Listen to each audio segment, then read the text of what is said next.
Good afternoon. This is the Department of Procurement Services Procurement Fundamentals Workshop. I assume everybody's in the right place, right? Okay. I'm Victoria Wright. I'm the Marketing and Outreach Coordinator for the Department of Procurement Services. And I need to let you all know that this room is being recorded. Um, our workshops are being recorded for YouTube now. So if you can't make it down, all of our workshops will be online. Most of the cameras are behind you, so the speaker is the one that's actually on camera. Because of that, we want to ask you to hold your questions to the end. So if you have any questions, you want to write them down. And at the end, when you say your question, the speaker is actually going to repeat your question so that the people on YouTube or viewing from YouTube can actually hear your question as well. So when you came in, you should have signed the sign-in sheet and taking the handouts. There's an evaluation that I'll collect at the end.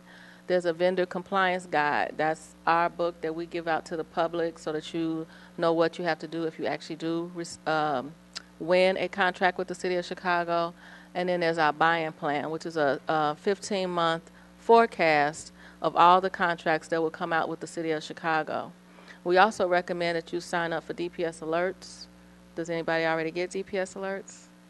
Great. Okay, so if you don't, I will give you the card for DPS Alerts because we send out a bid opportunity list every Monday, and those are the actual contracts that are on the street and that they're available to bid on. So the buy-in plan is a forecast of what's going to come out, and the bid opportunity list is the actual contracts that are on the street.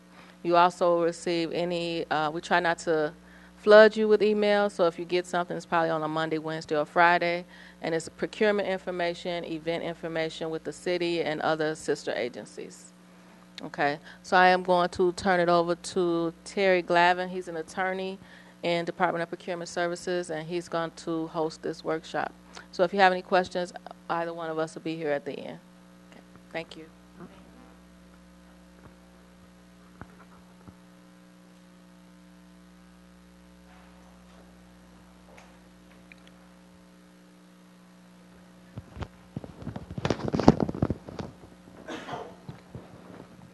Good afternoon, everyone. On behalf of Mayor Rahm Emanuel and Commissioner Jamie Rhee, I want to welcome you to today's workshop and also want to thank you for taking time out of your schedules today to be here to learn about procurement fundamentals. I'm going to cover a number of topics today, and as Victoria mentioned, I'm going to stick around at the end to answer questions. And so we'll get started. We'll try and cover as much material as we can during the time we have allotted. So first of all, to help me understand a little bit about the audience that I'm addressing, let me get a show of hands. Who's done business with the City of Chicago before? Anyone? So we have a couple people. Okay. And when we talk about procurement at the City of Chicago, we typically break down purchases into categories. One category or set of categories we use is goods and services. Can I get a show of hands for who sells goods through their business? Okay, so a few hands there. And then we have services. I'm going to assume that the rest of the individuals in the audience have a business that would be interested in selling some type of service to the City of Chicago. So that helps me get an idea, and I'll try and hone the discussion.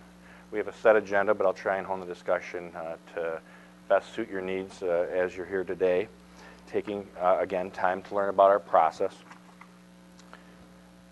We're going to cover procurement fundamentals.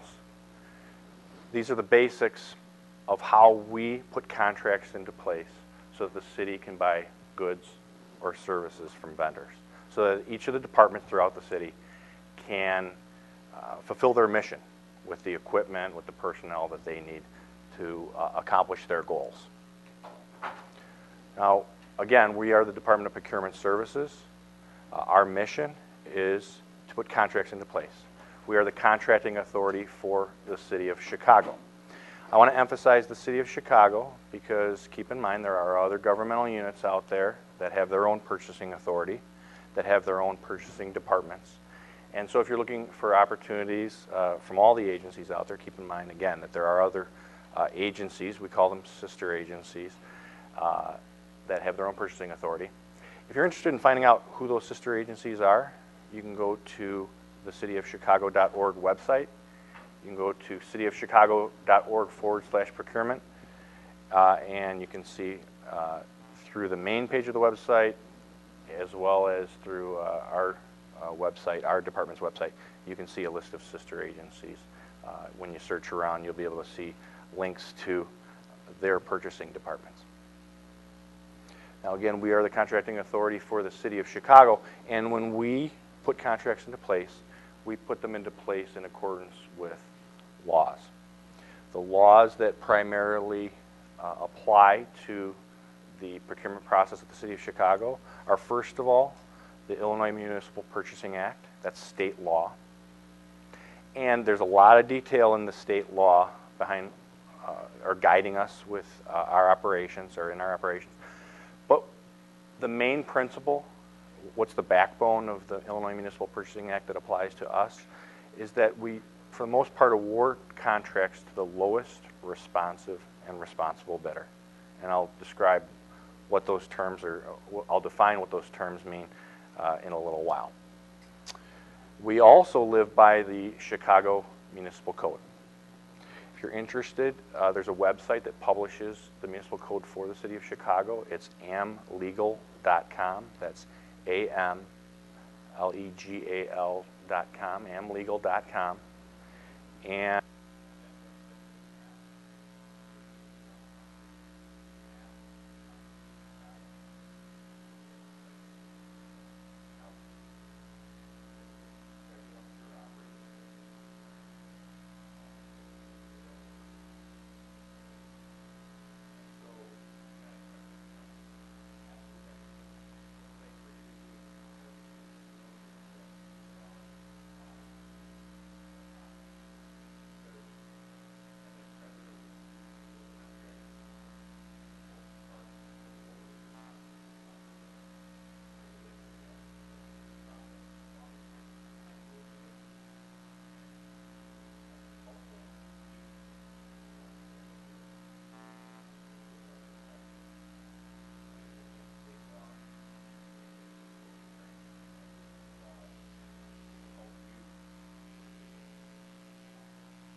Now it's on.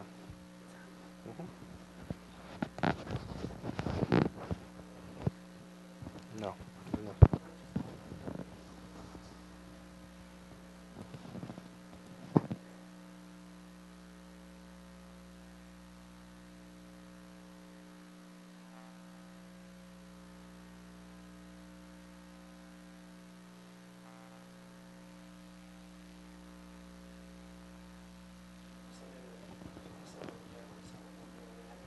It says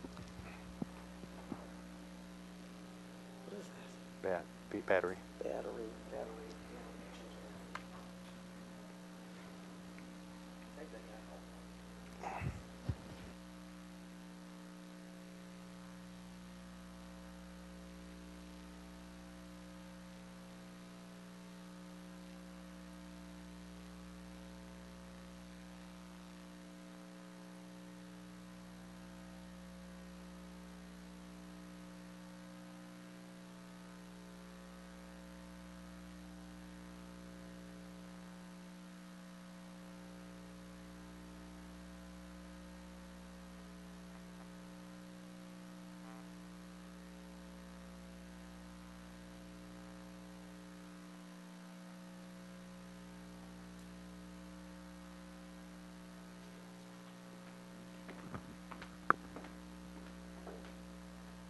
Okay, I think we have, I apologize, the microphone, it turns out, was not working with the streaming video, so they could not hear me. Hopefully you could hear me, though. I hope so. Okay, so I was saying that if you are the lowest responsive and responsible bidder, then you potentially will be awarded a contract that you compete for. Now, there are a number of steps that might happen before you drop off your bid to the Department of Procurement Services. We could have a pre-bid conference. It's optional, but we might have one. What's a pre-bid conference? It's an opportunity for the vendors to come in and hear a little bit about the project, maybe get a few questions answered. Answers might come in the form of addenda that we send out. They might come out in clarifications. Now let me specify the difference between what clarifications and addenda are. Clarifications are where we're not going to change the specifications, but we're trying to give a little bit of an explanation to the interested vendors in response to some questions that came up. Now, some questions can result in us realizing, wait a minute, maybe our specifications need to be tweaked a little bit.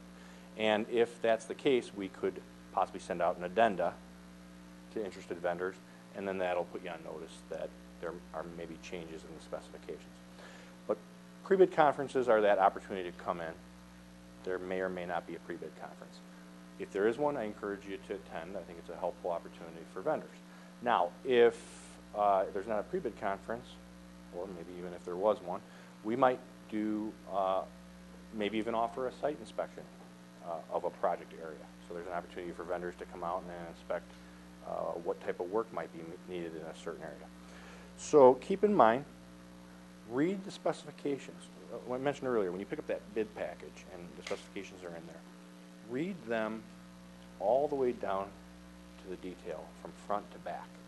Don't just glance over them. Because not only do you have to make sure you know all the requirements, for example, areas where it says you must give us this, well, that means you must give us that exactly the way we're saying. Or maybe there's some language in there that says you may give us this, but it gives you the freedom to perhaps offer something a little bit different. You want to know when you can do that and when you can't, right? And then you also want to know if there's pre-bid conferences. You also want to know if there's site inspections. So read it all front to back, because you want to be responsive and responsible, especially as you're trying to submit your best bid. This is just a summary. These are some highlights, things you might want to focus on. Again, it's all about reading those specifications and making sure that you give us everything we need right down to the detail. Also, the forms have to be filled out completely. Okay, so not only do you have to give us what we want, the way we want it, not only do you have to be presently capable, but make sure you've filled out all the lines. Where it requires your signature, sign it. Where it requires signature by a certain executive, like president of the company, don't let a clerk sign it instead. So that everything you're required to do, where there's a notary for a signature required, get the notary, please. Because if we get the lowest bid from you, and technically your bid is flawed for some minor reason, by law we may have to reject it, and that's not good for you, coming up with the lowest price. You lose that business. It's not good for us because we lose the lowest priced opportunity to purchase. So please, we encourage you, for all of our sake, to make sure you cross your T's and dot your I's. The bids have to be submitted on time. So keep in mind that they have to be in the bid and bond room. This is the bid and bond room now. It's no longer the third floor, but when there's a certain time that your bid has to be submitted, make sure it's on time. If it's a minute late, we may have to reject it. And again, it's a shame if it happens to be the lowest bid and it's rejected on a technicality. Okay, so always be timely. This runs through the process of bid opening. I'll let you glance through it yourself, but basically bid opening is what it actually sounds like. We receive the bids, they're sealed, we open those bids, and they're actually read aloud. And then they're tabulated and evaluated by the Department of Procurement Services, and then the the bid tabulations can be viewed online 24 hours after bid opening. Okay, and this is, yeah. It's basically where we aggregate all the bids and summarize the result of the multiple bidders that have submitted their bids. Okay. There's like literally a tabulation page that lists the vendors and bids. And there's the award process. Now, there's this workshop on bonds, including bid bonds and bid fees. So I'm not going to get into a whole lot of detail about it, but keep this in mind just for your timing and for your own business sake. When you submit a bid, let's say you're the lowest responsible bidder. You won't necessarily get your contract that day. It takes a little bit of time. So once you've submitted your bid, with your bid, there's typically a bid deposit required. Bid deposit is like an assurance that you're going to honor your bid until we award the contract. If it's a city-funded project, you have to hold your bid firm for 60 days. If it's a federally funded project, if there's even $1 of federal funding involved, you have to hold your bid firm for 90 days. Basically, it just means you have to honor your bid for that time period. So if we come to you, whether it's federally funded or city funded, if we come to you 15 days after bid opening and we say, congratulations, you've won this contract, you're not able to say, oh, sorry, actually I've got a better business opportunity with the city of Milwaukee, I'm going to go and do business with them. If you do that, your bid deposit is forfeited. It's a penal sum that's forfeited. So we expect to be able to do business with you, and we hope that you would want to do business with us once you've submitted the lowest bid. So that is part of the award process. After the 60 days are up, if it's city funded, or after the 90 days are up, if it's federally funded, then you can move on and you don't have to honor your bid. We might ask you for an extension letter sometimes if we're going to go beyond that time period, but for the most part, that 60, 90-day period comes and goes, then you can move on to your next opportunity. Now, I talked about the competitive bid process. Remember, responsive, responsible. You're going to submit your bid. If you're the lowest bid, you're going to most likely get the award of a contract. Now, that's for goods. That's also for work services. What's the difference between work services and professional services? Professional services are, by law, considered services that are of a more professional, highly skilled nature. Work services are just as valuable to the city, but by law they're not considered as highly skilled, so we can award them by competitive bid. And examples might be like security guard services, landscaping services, and there's a number of other services that are work services. Extremely valuable to the city, but by law we can award them to by way of competitive bid like goods. Now, if a skill or a service rises to the level of a professional service, like accounting, like medical healthcare providers, maybe a doctor's services, then we go through what's called a RFP process. RFP stands for Request for Proposal. It is not just to the lowest bidder. Why? Because with highly skilled services, sometimes you just don't want to go to the lowest bidder, right? It's like healthcare. You don't necessarily want to just go where it's cheapest, right? You want to find a balance of quality and price, and the RFP process allows us to do that. So we advertise the same way. You look in the Sun-Times, you look at our webpage, all the same places where we advertise for goods, we advertise opportunities to sell us services. For professional services, when you pick up your bid package, and I shouldn't actually say bid package. When you pick up your RFP package, you're going to open it up, and it's going to have specifications. It's going to tell you what we want, the way we want it, how you have to be qualified. But at the end of the day, you're not going to submit just your lowest price bid. You're going to submit a proposal. You're going to submit a written document that persuades the city why you're the best vendor to perform the project, hopefully at the best price after negotiations. So, the question is, are you at an advantage for the RFI process? And I want to first define RFI for everybody so that everyone understands. RFI is request for information. And a request for information is a separate process. And an RFI does not result in a contract being awarded. So what I would say is, does competing for an RFP give you an advantage in an RFI? Probably not, because with an RFI we're just looking for information. Maybe we have a problem but we don't know how to solve it, or we have a problem and we don't know what good or service is best for us to address the problem. So we might do an RFI to gather information to see what solutions we might be interested in. And an RFI might give us the information that leads to advertisement of an RFP or a competitive bid. But an RFI itself does not result in a contract. But now, your question, I think, if you, like you said, if you reverse it, would participating in an RFI give you an advantage in an RFP? It's a good question. It's a very good question. The process that we use by law is objective. We evaluate vendors independently.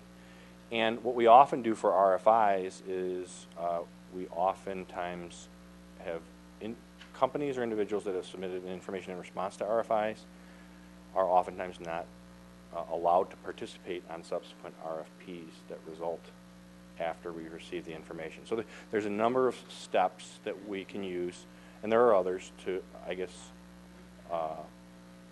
avoid any type of unfair competitive advantage that comes from an RFI.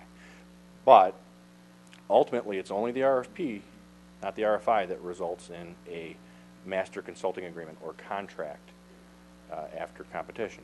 So how does the process work? You submit that proposal, the city forms evaluation committee or committees, and we, as the city, review your proposal. The evaluation committee might bring in the vendors for an in-person meeting, basically a presentation to sort of give some context to the proposal they've submitted. And the evaluation committee ultimately scores the vendors that submitted proposals. Those scores are reviewed, and ultimately a master consulting agreement, which is just another word for contract, is awarded to the winning proposer or the winning respondent. Now, when the contract is awarded, that vendor will perform the work through the life of that master consulting. I'm sorry, I keep saying master consulting. During the life of the agreement, that vendor will perform on that agreement. And I want to make sure I clarify. In case I said master consulting agreement, I may have misspoke. Master consulting agreement is the result of an RFQ RFQ process, which is the next process I'll talk about. RFP results in an agreement or a contract where a vendor performs for the city through the life of the agreement. When we have a need for ongoing projects to be completed, we sometimes need a pool of vendors. So if we need a pool of vendors, then we are interested in entering into, now is the time I should have said it, the master consulting agreement. Master consulting agreement is just, again, another term for contract, but it's basically an agreement that results from an RFQ process. It is one of the agreements awarded to a pool of vendors, and if those vendors are in the pool, they can get task orders on future projects. And those task orders are like mini contracts within the umbrella of master consulting agreements. And those task orders are for individual projects. So let's walk through. Let's say we need a pool of vendors. Let's say that we need engineers for ongoing road construction. So, and we know in Chicago there's ongoing road construction, right? It's constant. I always think about Milwaukee Avenue, right? It's the long street that starts in the city and goes all the way, I think it goes all the way to Wisconsin, right? But it at least goes to the end of the city. What do we know about that kind of road? You start paving it, and by the time you get to the end of it, you probably got to start at the beginning and start paving it all over again. So we always need road work as an example. So when you do road work, you need engineers to work with the construction companies on completing the projects. So we'll have pools of engineers that we will obtain through RFQ process, request for qualifications. We advertise the same way. You'll see them in the Sun-Times, on our website, all the same advertisements, avenues. We will ask for vendors to submit, but instead of submitting the lowest bid, or instead of submitting just a proposal, the vendors will submit their qualifications to get into the pool. So it's like submitting your resume to get into a job pool. You don't necessarily know what all the projects are going to be, but we give you specifications that describe the general scope of work, and you submit your qualifications. It could be your key personnel, who they are, what's their background. It could be what projects your company worked on.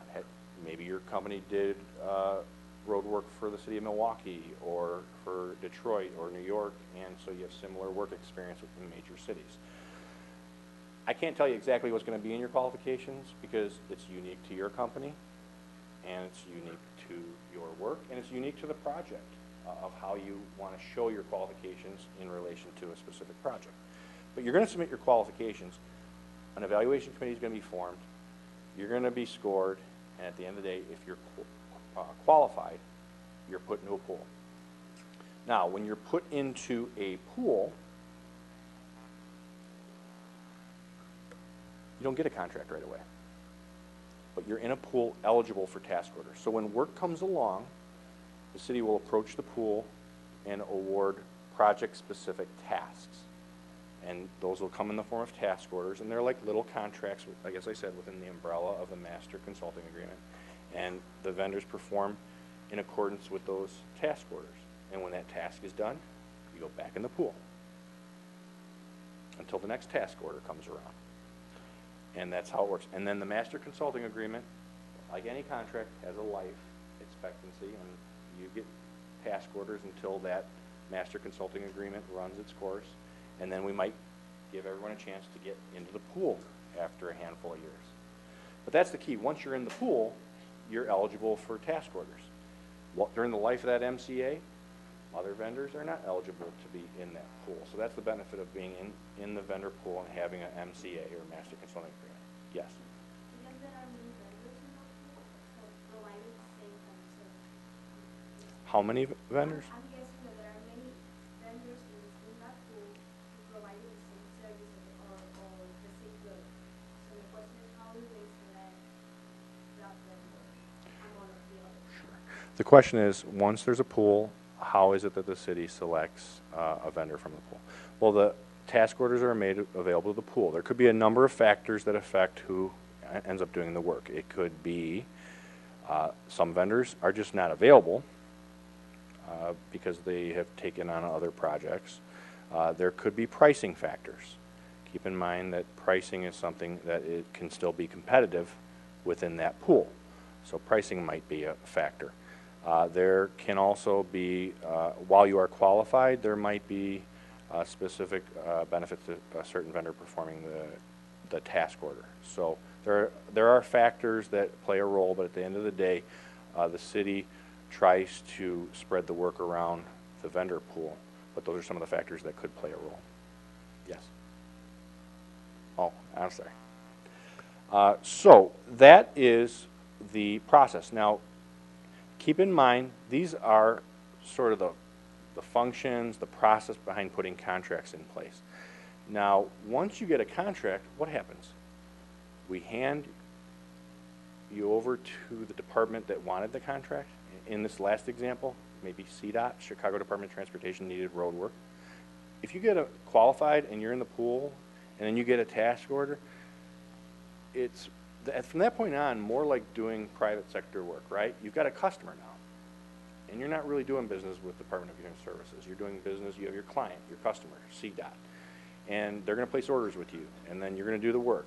And when it's delivered, if it's accepted, you're going to invoice that department for the work.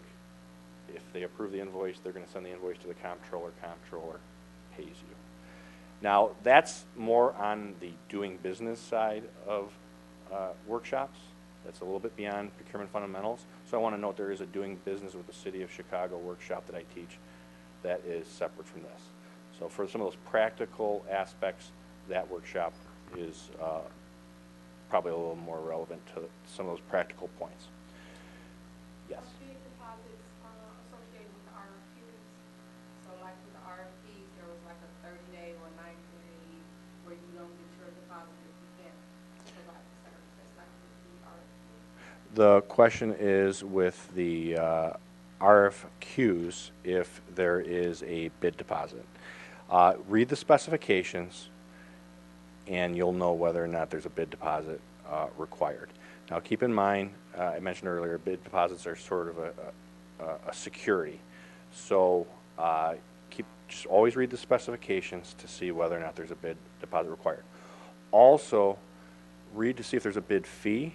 Bid fees are typically for large construction projects, so most of you probably don't have to worry about it, but bid fees are non-refundable. They're truly a fee to participate. It covers some administrative costs.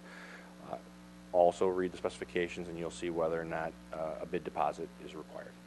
Okay. Also, as I mentioned, there's a workshop for bid bonds, so keep in mind if you want to learn more details about bid bonds, follow up with that workshop. Okay. Yes, you do have a question.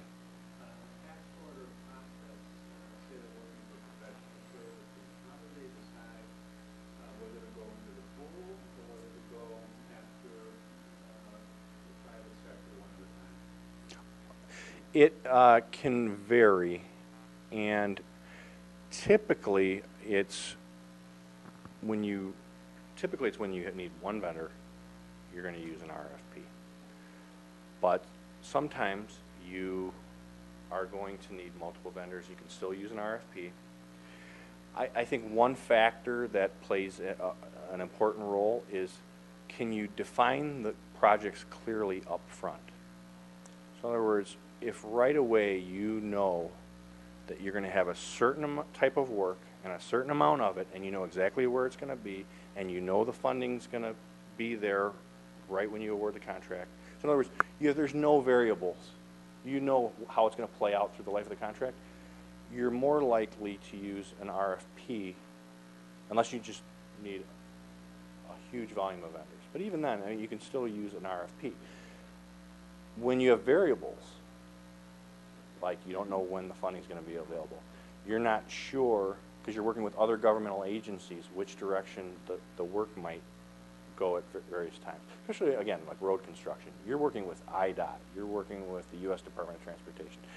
There are a number of factors. There can be unforeseen underground conditions that can change projects. So when you need flexibility, a pool can be a very helpful way to go, and therefore an RFQ process would probably be deemed appropriate. And so I talked earlier, I'm going to put this up just for a second. It's job order contracting. I don't think more than 1 or 2 people in the room, based on the show of hands at the beginning, could possibly be in construction.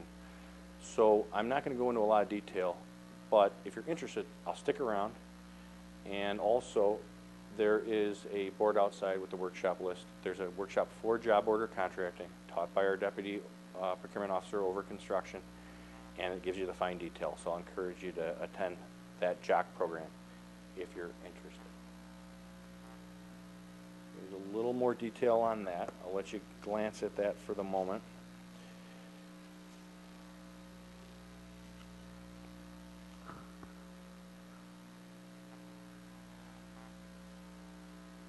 And the next topic, as you're looking, the next topic we're going to just very briefly address some certification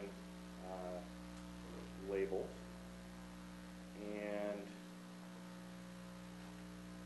I want to point out, though, that these are the certifications. Again, there's a separate workshop on these classifications and what the benefits are. These certifications allow for participation. It opens the playing field for groups to participate on city contracts. What I want to point out, though, is that not only is there certification and participation goals, but there's also bid incentives that are helpful to historically disadvantaged groups and other individuals and groups. There's a separate workshop that I teach on bid incentives and bid preferences, and I'll encourage you to attend that. But I'll give you a short summary. Earlier I talked about certification and how if you're an MBE, WBE, DVE, how it gives you an opportunity to participate on contracts as a sub, maybe even as a prime with some preference if it's a target market contract. That's different from a bid preference or a bid incentive. A bid incentive, there are some groups that qualify for bid incentives, and if you ever hear that a group qualifies as a bid for a bid incentive, basically means that for evaluation purposes, that you get a certain percentage off of your bid for evaluation. So let's just say, for example, there is a group that's recognized as being disadvantaged, or we want to affirmatively give them some type of opportunity, and let's just say that group's entitled to a 5% bid preference or bid incentive.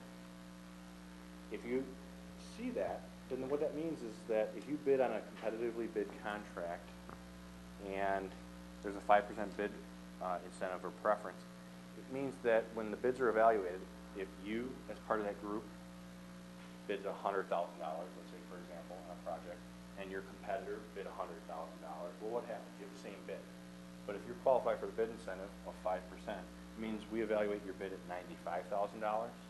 You're there for the lowest bidder, and you win. When you perform on the contract, though, you bill at $100,000. So the bid preference or incentive doesn't penalize you during the course of the contract. It just gives you a leg up during the competition. So there's a separate workshop. You can see what type of entities are eligible for bid preferences and incentives, and I encourage you to attend. Yes? I have a question about Yes. Veteran-owned businesses, there's an incentive for veteran-owned businesses that work in a joint venture and bid on certain contracts. There is a workshop specifically on that, not on just that topic, but on bid incentives. So I'll invite you to that workshop. Also, if you stick around, I will be able to answer a few more questions about that. I'm just running a little short on time, and since there is a workshop on bid incentives, I'll encourage anyone with questions about veteran-owned businesses. There are bid incentives for local manufacturers, local businesses, for project area projects. There's a number of bids and incentives out there, and there's a whole workshop on it, so I'll encourage you to attend. I'll also encourage you to learn more by going to the DPS website. There are a number of resources at the DPS website. You can do searches for contracts online. You can see payments that have been made. You can see bid tabulations, and there's a summary there of all the items, and there's much more at the procurement website that you can find. So I encourage you to wander around the Department of Procurement Services website. I'm sure you'll find some very helpful information as you do. And please keep in mind that we are very active, the department's very active on social media, and we post online our upcoming events, workshops. So in addition to just the postings in the bid and bond room, we're online. Get in touch with us through social networking, and you can learn more through that avenue as well. Thank you very much. I'm going to wrap things up, and we did actually take questions throughout the session, so I hope I was able to address any thoughts you had at the moment or any questions. But still, happy to stick around. We have a few more minutes. If there are any questions, I'd be glad to take them now. Yes, sir. So the results of verification are available online after 24 hours, but it's the contract that might not show up for 60 to 90 days? When I spoke earlier, it's the bid tabulation that's available within 24 hours. So when there's a bid opening, 24 hours later, you're going to be able to see the bid tabulation. Now, the contract award process may take a little longer because there's still some evaluation that has to go on to make sure everyone's responsive and responsible, and to make sure we've tabulated the numbers properly and whatnot. So that process might take a little bit longer. Now, what you can find online anytime is you can go to, if you go to cityofchicago.org/procurement, there's an icon for awarded contracts in the middle of our department's webpage. You can click on that, and there's a search engine that it'll take you to, and you can always look up existing and older contracts that are already in place. So those are available immediately. If you go home today and you start looking around, active and historical contract documents are available online, and that includes payments that have been made and related items. So hopefully that explains the timing of things a little bit. One last thing that you mentioned, you said when are clarifications available? The clarifications go out to the vendors that took out bid packages. So they won't necessarily be something that you'll find online, but if you sign up to take a bid package with you, then you're one of the interested vendors. You'll receive the clarifications as they're sent out. Any other questions? All right. Well, again, thank you very much for participating. Please keep in mind the workshops are posted outside. We encourage you to attend, and otherwise, I hope you enjoy the rest of your day. Thank you very much. There is a how to navigate the DPS website workshop next month. I think it might be on the first or second Wednesday in October. And I'm going to ask if everybody could make sure that they fill out their evaluation. Also, I don't think everybody signed in. There's 15 people in the room, so if you didn't sign in, I'm going to ask you if you could just sign in or out before you leave today. Thank you. Did you have a question, Terry? He had a question. This is one last item. This is a manual for vendor compliance. And I talked earlier about a number of items, including participation by MBEs, WBEs. I talked about bid incentives and preferences. And so if you go through this, it'll basically give you some thoughts, actually a number of thoughts on the details of all those programs. So that's details on the incentives, on the programs. If you read through this and you have questions, please feel free to reach out to me. I'm going to give you my contact information now so you can reach out to me. My email is my name, so it's TERRENCE.GLAVIN. Sure. It's TERRENCE.GLAVIN at cityofchicago.org. And I can also give you the number where you can reach out to me at the office. It's 312-744-0851. And if you reach out to me, I'll do my best to answer any questions I can, and if I'm unable to, I'll try to find the best resource for you at the city and try and help you out. Okay. Yes. For the devices like the certificates for templates, are they weighted the same for equal, or is there a certain amount of weight? There are variables, and it depends on the incentive. So, and I can't give you a quick answer, and the reason being is that one bid incentive might be for 5%. There's another incentive, for example, for locally manufactured goods, where the percentage varies based on what percentage of the total goods being sold to the city are locally manufactured. So there are sometimes even formulas involved. Actually, that's, I guess, giving it too much detail. It's not even like a formula, but they can vary.